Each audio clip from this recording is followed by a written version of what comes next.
الحمد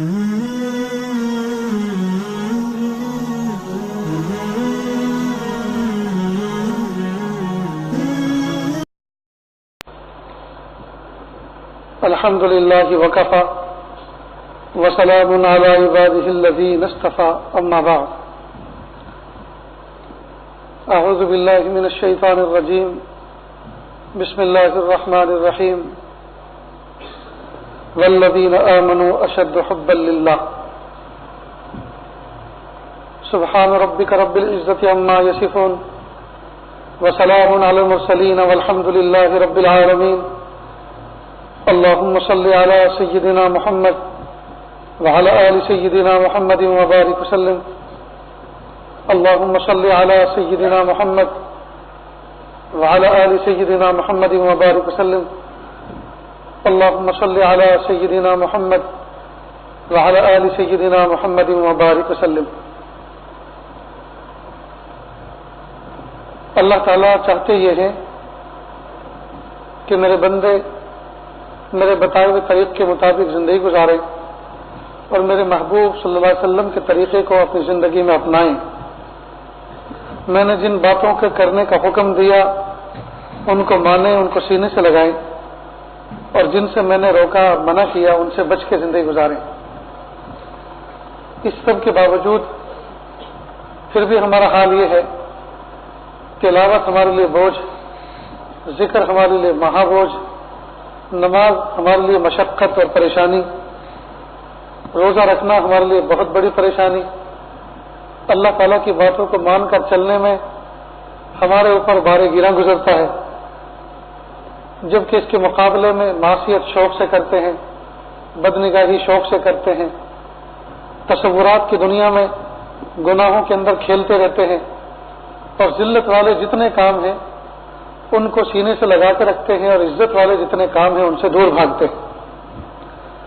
آج کی اس مجلس میں اس بات کو سمجھنے کی کوشش کرتے ہیں کہ یہ آخر الٹا معاملہ ہے کیوں. بات سیدھی سیدھی ہے، دو چیزیں ہیں، ایک ہے شوق اور ایک ہے خوف. کوئی بھی آدمی کوئی بھی کام کرتا ہے تو یا تو خوف سے کرتا ہے یا شوق سے کرتا ہے. اور اللہ پاک نے انسانوں کے مزاج اس طرح کے بنائے ہیں کہ بہت سے لوگ شوق سے کام کی طرف چلتے ہیں اور بہت سے خوف سے چلتے ہیں. کئی مرتبہ گھر میں دو بچے ہوتے ہیں، ایک بچے کو ابو کہتے ہیں بیٹا سنو ذرا ایک کام ہے، کہ ہاں ابو ابھی آتا ہوں. پھر کہتے ہیں بیٹا میں اتنی دیر سے تمہارا انتظار کر رہا ہوں تم آتے نہیں ہو، کہ ہاں بھی آتا ہوں. آپ کہتے ہیں دیکھو مجھے آپ کو چاکلیٹ دینی ہے اور یہ فریج میں سے نکالی ہوئی ہے، بہت دیر تک میرے ہاتھ میں رہے گی تو پگھل جائے گی. اب چاکلیٹ کا شوق سن کر فوراً سب چیزیں چھوڑ کے آتا ہے دوڑ کر، جی ابو. تو یہ چاکلیٹ کے شوق میں آیا. ایک بچہ ہوتا ہے اس سے کہتے ہیں بیٹا ادھر آؤ، کہ جی ابھی آتا ہوں. پھر کہتے ہیں بیٹا آؤ، کہ ابھی آتا ہوں. کہ ابھی چاکلیٹ دینی ہے، کہ ہاں آتا ہوں. کیا سنتے ہو کہ نہیں سنتے؟ اور جہاں ذرا سی آواز میں کرختگی اور تھوڑی سی دھمکی آمیز انداز میں کہا فوراً ہاتھ جھاڑ کے گھبرا کے آتا ہے. پھر کہتے ہیں اتنی دیر سے تمہیں پکار رہا ہوں، کیا سمجھ رکھا ہے؟ تو یہ بچہ خوف کی آواز میں آیا. تو وہ شوق کی آواز سن کر آیا یہ چاکلیٹ کے شوق میں، اور یہ ڈر کر آیا کہ کہیں ابو پٹائی نہ کر دیں. جی اسی طرح اللہ پاک نے جنت بھی بنائی اور جہنم بھی. کچھ لوگ جنت کے شوق میں اعمال کرتے ہیں، کچھ لوگ جہنم کے خوف سے عمل کرتے ہیں. اصل میں جو ہمیں نیک اعمال بوجھ معلوم ہوتے ہیں اس کی وجہ یہ ہے کہ ہمیں جس ذات کے لیے عمل کرنا ہے اس ذات سے ہماری محبت کا رشتہ بھی قائم نہیں ہوا. بنیادی وجہ یہ ہے کہ اللہ تعالیٰ کی ذات کے ساتھ محبت کا رشتہ ہمارا قائم نہیں ہوا. اگر محبت ہوتی تو جو دردشا ہماری اس وقت ہوئی ہوئی ہے، اعمال سے دور، معاملات چوپٹ، سارا نظام درم برم، جس کا لیا ہے اس کا دینے کا نام نہیں، جس کا کھایا ہے کھلانے کا تصور نہیں، اور حقوق العباد بکھرے پڑے ہیں، حقوق اللہ ٹوٹے پڑے ہیں، چھوٹے پڑے ہیں۔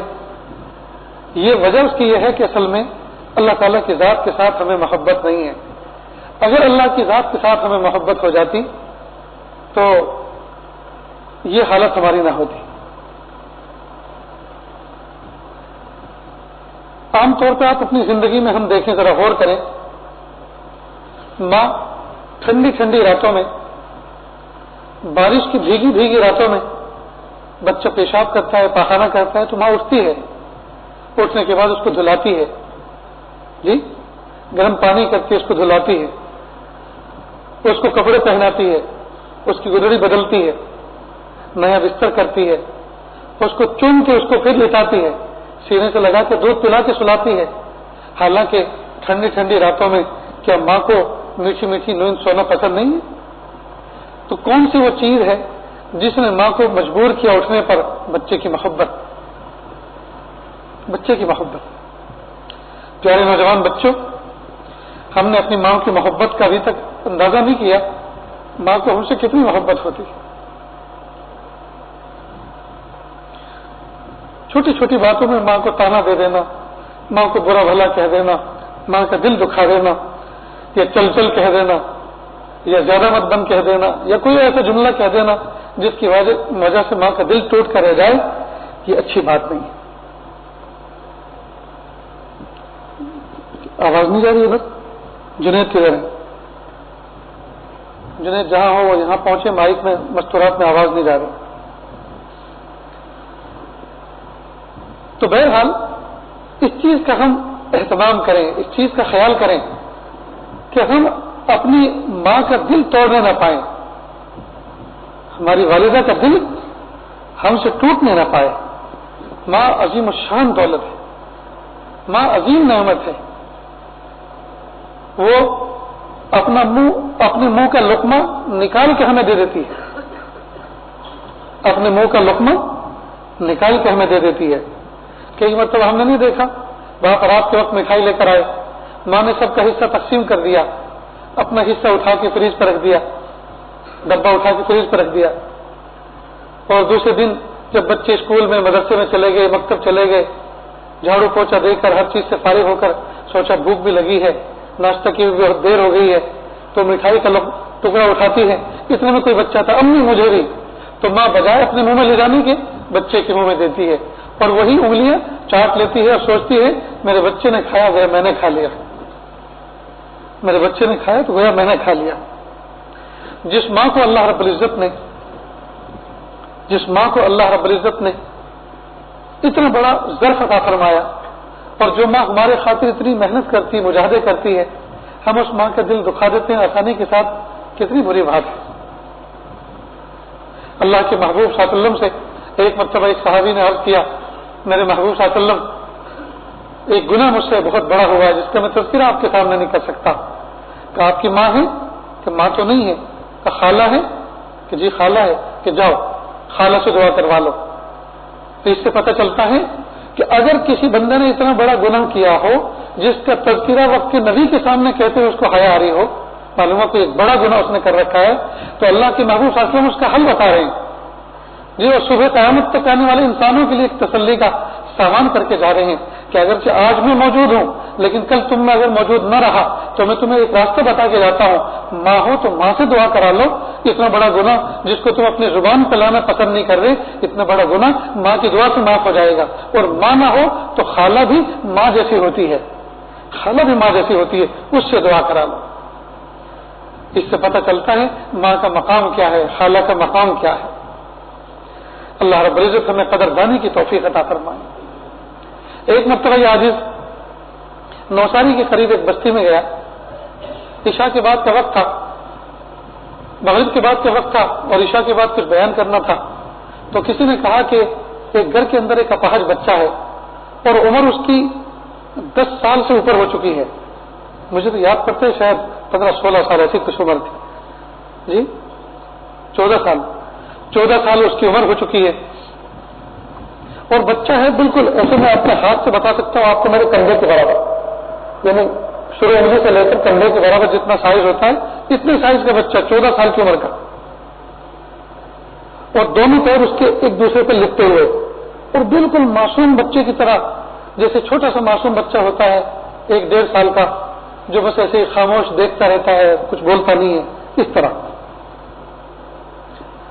تو بڑی عبرت ملی اس کو دیکھ کر۔ میں نے پوچھا آخر کیا؟ کہا بس اس کی گروتھ اور اس کی جو ہے جسم کی جو ہے نشو نما نہیں ہو رہی، اور یہ بچہ ایسے ہی اپاہج ہے، پیرالائز ہے، پتہ نہیں کون سی قسم کی بیماری تھی۔ تو اس کی والدہ پردے میں دی۔ میں نے پوچھا، میں کہا بہن 14 سال سے آپ اس بچے کو پیشاب پاخانہ اس طرح سے کرا رہی ہیں جیسے 1-2 سال کے بچے کو کراتی کہ؟ جی میں نے کہا یہ آپ کو بوجھ نہیں لگتا؟ تو بڑے بھرے ہوئے دل کے ساتھ یہ بات کہی، حضرت یہ کیسے ہو سکتا ہے؟ یہ میرا بچہ ہے، یہ میرے لیے بوجھ نہیں ہے۔ 14 سال سے جس بچے کو پیشاب پخانا ماں اس طرح سے کراتی ہو جس طرح 1-1.5 سال کے بچے کو کراتی ہے، جی 1-1.5 سال کے بچے کو کراتی ہے، اس طرح 14 سال سے ماں اس کو اس کے اندر اسی طرح سے کرا رہی ہے۔ اور میرے پوچھ بھی پر کہ آپ کو کوئی بوجھ، آپ کو کوئی تکلیف؟ کوئی تکلیف میرے لیے بچہ بوجھ نہیں ہے۔ ہائے ہائے، تو ماں کو اپنی بچوں سے اتنی محبت ہوتی ہے اور اس کے لیے وہ سب کچھ تکلیفیں برداشت کرتی ہے، ٹھیک؟ تو اگر بندہ اپنے رب سے محبت کر لے، اپنے پیارے اللہ سے محبت کرے، تو پھر یہ نماز پڑھنا بوجھ نہ لگے، یہ تلاوت کرنا بوجھ نہ لگے، یہ ٹھنڈی کے موسم میں وضو کرنا بوجھ نہ لگے، یہ ذکر کرنا بوجھ نہ لگے، شدت گرمی کے شدید موسم میں جی روزے رکھنا مشکل نہ لگے، بھوکا پیاسا رہنا مشکل نہ لگے۔ وجہ اصل میں یہ ہے کہ محبت نہیں ہے، اگر محبت ہوتی تو سب برباد کر لیتے۔ تو ہمارے کاموں کے اندر جو کمی ہو رہی ہے اس کی وجہ یہ ہے کہ ذات حق سے ہمیں محبت نہیں ہے۔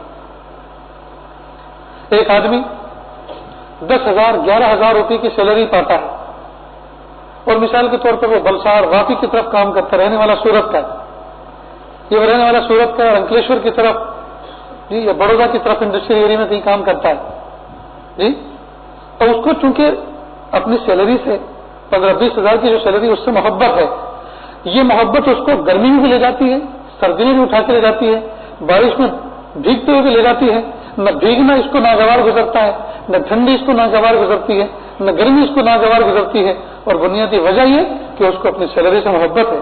جب جب تھکن اور وہ ہوتا ہے سیلری کو یاد کرتا ہے کہ اگر میں نہیں کروں گا تو سیلری نہیں ملے گی، جی نہیں جائے گا۔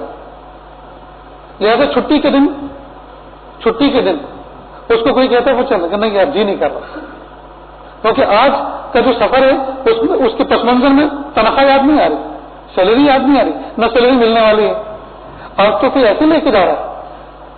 اب چھٹی کا دن ہے، حالانکہ موسم بھی صاف ہے، بارش بھی نہیں ہے اور معتدل موسم ہے، تو بھی بندہ جانے کے لیے تیار نہیں، اور تنخواہ کے لیے آدمی ٹھنڈی میں جاتا ہے، بارش میں جاتا ہے، کڑی دھوپ میں جاتا ہے، بھیگتے ہوئے جاتا ہے۔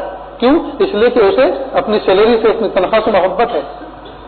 تو تنخواہ کی محبت سفر پہ مجبور کرتی ہے، اور سفر کی صحبتیں سب آسان نظر آتی ہیں، اس لیے کہ تنخواہ سے محبت ہے۔ اس لیے ضرورت ہے اس بات کی کہ ہم اللہ کی ذات سے اپنے دل کے اندر محبت پیدا کریں، اللہ کی ذات سے اپنے دل کے اندر ہم محبت پیدا کریں۔ اگر اللہ کی ذات سے محبت پیدا ہو جائے تو تلاوت آسان، ذکر آسان، نماز پڑھنا آسان، تہجد میں اٹھنا آسان، تسبیحات پڑھنا آسان، دعائیں سب چیزیں آسان ہو جائیں۔ اور یہ وہ نعمت ہے جس کے لیے ہم اسباب بھی اختیار کریں اور اللہ تعالیٰ سے بھیک میں مقصد بنا کے اس کو مانگیں۔ اللہ جی میں آپ کی ذات سے آپ کی محبت کا سوال کرتا ہوں، اللہم انی اسألک حبک وحب من یحبک، کہ اللہ میں آپ سے آپ کی محبت کا سوال کرتا ہوں، اور جو آپ سے محبت